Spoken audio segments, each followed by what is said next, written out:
ಎಲ್ಲರಿಗೂ ನಮಸ್ಕಾರ. Welcome back to my channel. ನಾನು ಸುಮಾ. ದೊಡ್ಡವರು ಚಿಕ್ಕವರು ಎಲ್ಲರೂ ಇಷ್ಟಪಡುವಂಥ ಮ್ಯಾಗಿ ರೆಸಿಪಿ ಹೇಗೆ ಮಾಡೋದು ಅಂತ ನೋಡೋಣ.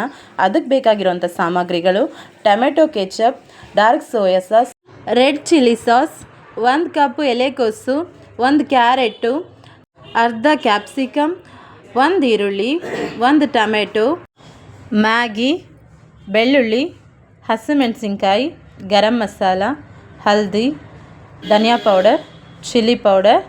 ಈಗ ಗ್ಯಾಸ್ ಮೇಲೆ ಒಂದು ಕಡಾಯಿ ಇಟ್ಕೊಂಡು 4 ಸ್ಪೂನ್ ಎಣ್ಣೆ ಹಾಕಿ 1 ಟೇಬಲ್ ಸ್ಪೂನ್ ಬೆಳ್ಳುಳ್ಳಿ ಸ್ವಲ್ಪ ಫ್ರೈ ಆದಮೇಲೆ ಈಗ 3 ಹಸಿಮೆಣಸಿನ್ಕಾಯಿ ಸೇರಿಸ್ತಾ ಇದ್ದೀನಿ. ಹಾಗೆ 1 ಈರುಳ್ಳಿಯನ್ನು ಇಲ್ಲಿ ಆ್ಯಡ್ ಮಾಡ್ತಾ ಇದ್ದೀನಿ. ಈರುಳ್ಳಿ ಚೆನ್ನಾಗಿ ಫ್ರೈ ಆಗಬೇಕು. ಈರುಳ್ಳಿ ಚೆನ್ನಾಗಿ ಫ್ರೈ ಆದಮೇಲೆ ಈಗ ನಾನಿಲ್ಲಿ 1 ಕ್ಯಾರೆಟ್ನ ಕಟ್ ಮಾಡಿ ಇಟ್ಕೊಂಡಿದ್ದೀನಿ, ಅದನ್ನೀಗ ಆ್ಯಡ್ ಮಾಡ್ತಾ ಇದ್ದೀನಿ. ಕ್ಯಾರೆಟು ಚೆನ್ನಾಗಿ ಎಣ್ಣೆಯಲ್ಲಿ ಫ್ರೈ ಆಗಬೇಕು. ಇವಾಗ ಇಲ್ಲಿ ಎಲೆಕೋಸು ಹಾಕ್ತಾ ಇದ್ದೀನಿ. ನಾನು 1 ಕಪ್ ಎಲೆಕೋಸನ್ನ ನಾನು ಆ್ಯಡ್ ಮಾಡ್ತಾ ಇದ್ದೀನಿ.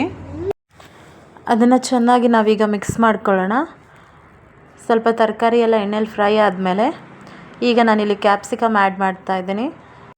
ಕ್ಯಾಪ್ಸಿಕಮ್ನ ಚೆನ್ನಾಗಿ ಫ್ರೈ ಮಾಡಿಕೊಂಡು ಈಗ ನಾನಿಲ್ಲಿ ರುಚಿಗೆ ತಕ್ಕಷ್ಟು ಉಪ್ಪನ್ನು ಸೇರಿಸ್ತಾ ಇದ್ದೀನಿ. ಉಪ್ಪನ್ನು ಸೇರಿಸಿ ಈಗ ಅದನ್ನು ಮಿಕ್ಸ್ ಮಾಡಿಕೊಂಡು ಟೊಮೆಟೊನ ಆ್ಯಡ್ ಮಾಡ್ತಾ ಇದ್ದೀನಿ. ನಾನಿಲ್ಲಿ 1 ಟೊಮೆಟೊ ನಾನು ತೊಗೊಂಡಿದ್ದೀನಿ. ಟೊಮೆಟೊ ಎಲ್ಲ ಚೆನ್ನಾಗಿ ಫ್ರೈ ಆಗಬೇಕು. ಚೆನ್ನಾಗಿ ಫ್ರೈ ಆದಮೇಲೆ ಧನಿಯಾ ಪೌಡರ್, ಚಿಲ್ಲಿ ಪೌಡರ್, ಹಲ್ದಿ ಪೌಡರ್, ಗರಂ ಮಸಾಲ, ಈ ಎಲ್ಲ ಮಸಾಲೆಗಳನ್ನು ಹಾಕಿ ಫ್ರೈ ಮಾಡ್ಕೋಬೇಕು ಎಣ್ಣೆಯಲ್ಲಿ. ಫ್ರೈ ಆದಮೇಲೆ ಈಗ ನಾನಿಲ್ಲಿ ಸ್ವಲ್ಪನೇ ನೀರು ಸೇರಿಸ್ತಾ ಇದ್ದೀನಿ. ನಾವು ಹಾಕಿರೋ ಮಸಾಲೆ ಎಲ್ಲ ಬಾಯ್ಲ್ ಆಗಬೇಕು, ಅದಕ್ಕೋಸ್ಕರ ಸ್ವಲ್ಪ ನೀರು ಹಾಕಿ ನಾನಿಲ್ಲಿ ಫ್ರೈ ಮಾಡ್ಕೊಳ್ತಾ ಇದ್ದೀನಿ.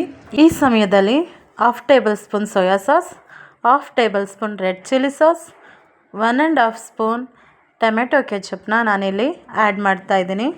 ಈಗ ಸ್ವಲ್ಪ ಮಿಕ್ಸ್ ಮಾಡ್ಕೊಳ್ಳೋಣ. ಅದು 1 ನಿಮಿಷ ಚೆನ್ನಾಗಿ ಫ್ರೈ ಆಗಬೇಕು, ಅಲ್ಲಿವರೆಗೂ ಅದನ್ನು ಮಿಕ್ಸ್ ಮಾಡ್ಕೋಬೇಕು. ಮಿಕ್ಸ್ ಮಾಡ್ಕೊಂಡ್ಮೇಲೆ ನಾನಿವಾಗ ಇಲ್ಲಿ 2 ಕಪ್ಪಷ್ಟು ನೀರನ್ನು ಸೇರಿಸ್ತಾ ಇದ್ದೀನಿ. ನೀರನ್ನು ಸೇರಿಸಿ ಒಂದು 5 ನಿಮಿಷ ಬಿಡಬೇಕು. ಕುದಿ ಬಂದಮೇಲೆ ನಾವು ಮ್ಯಾಗಿನ ಸೇರಿಸ್ಕೋಬೇಕು. ಇವಾಗ ನೋಡ್ತಾ ಇರ್ಬೋದು ಕುದೀತಾ ಇದೆ. ಈಗ ನಾನಿಲ್ಲಿ 3 ಪ್ಯಾಕೆಟ್ ಮ್ಯಾಗಿನ ತೊಗೊಂಡಿದ್ದೀನಿ. ನಾನೀಗ ಮ್ಯಾಗಿನ ಹಾಕ್ತಾಯಿದ್ದೀನಿ. ಮ್ಯಾಗಿನ ಹಾಕಿದ್ಮೇಲೆ 2 ಸೈಡು ಚೆನ್ನಾಗಿ ಅದನ್ನು ಬಾಯ್ಲ್ ಮಾಡ್ಕೋಬೇಕು.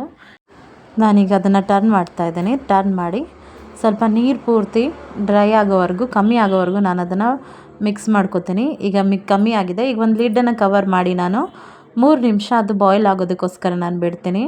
ಈಗ ಲಿಡ್ ಓಪನ್ ಮಾಡಿ ನಾನು ನಿಮಗೆ ತೋರಿಸ್ತಾ ಇದ್ದೀನಿ. ನೋಡ್ತಾ ಇರ್ಬೋದು ಇವಾಗ ಮಸಾಲ ಮ್ಯಾಗಿ ರೆಡಿ ಆಗಿದೆ.